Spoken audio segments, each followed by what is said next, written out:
À Il Giardino, Nick Maron écoute Taylor poursuivre sa demande en mariage. Quand Taylor sort un écrin qui rappelle à Ridge leur fiançailles à Saint-Thomas, elle le pousse à lui passer la bague au doigt. Taylor veut que Ridge soit son mari et a juste besoin qu'il lui dise qu'il le veut aussi. Ridge répond d'abord « Je ne le veux pas ». Mais il précise qu'il ne pense pas que Taylor réalise à quel point il est amoureux d'elle. Ridge insiste sur le fait que la bague aurait dû être au doigt de Taylor depuis tout ce temps et jure de se racheter. Après que Ridge lui ait glissé la bague de Taylor et lui ait dit qu'il voulait vraiment être son mari, ils s'embrassent tandis que Nick continue d'écouter.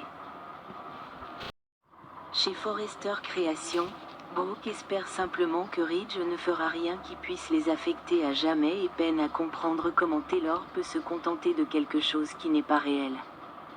Brooke déclare que Ridge n'est pas amoureux de Taylor. Elle et Cathy discutent de lui, se sentant trahis. Cathy l'avertit qu'elle devrait affronter la dure vérité. Ridge affirme qu'il est engagé envers Taylor. Cathy remarque que Ridge ne rompt pas ses engagements. Mais Brooke souligne que Ridge a rompu son engagement envers elle avec ses retrouvailles avec Taylor. Bien que Brooke minimise l'idée que Ridge épouse Taylor, Brooke est certaine que la relation de Ridge avec Taylor est creuse. Elle croit qu'elle est la femme avec laquelle il veut passer sa vie, et non Taylor. Cathy semble toujours mal à l'aise.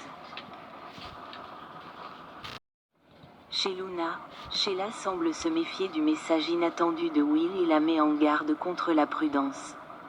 Sheila décide de lui accorder un peu d'intimité, car elle semble avoir tout compris. Une fois Luna seule, elle jure de forcer Will à prouver à quel point il la désire.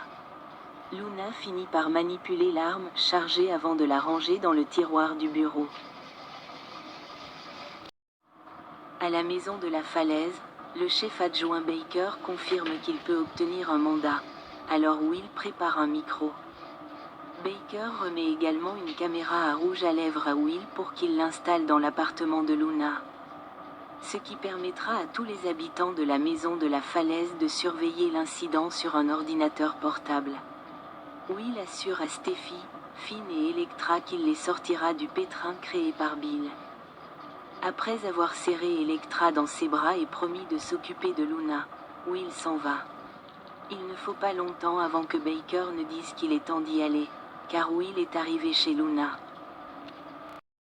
Luna laisse entrer Will dans son appartement et lui offre de l'eau, ce qui lui permet d'installer la caméra à rouge à lèvres et de faire fonctionner l'ordinateur portable. Lune reporte son attention sur Will, qui lui fait miroiter qu'Electra n'est qu'une fille alors qu'il a besoin d'une femme.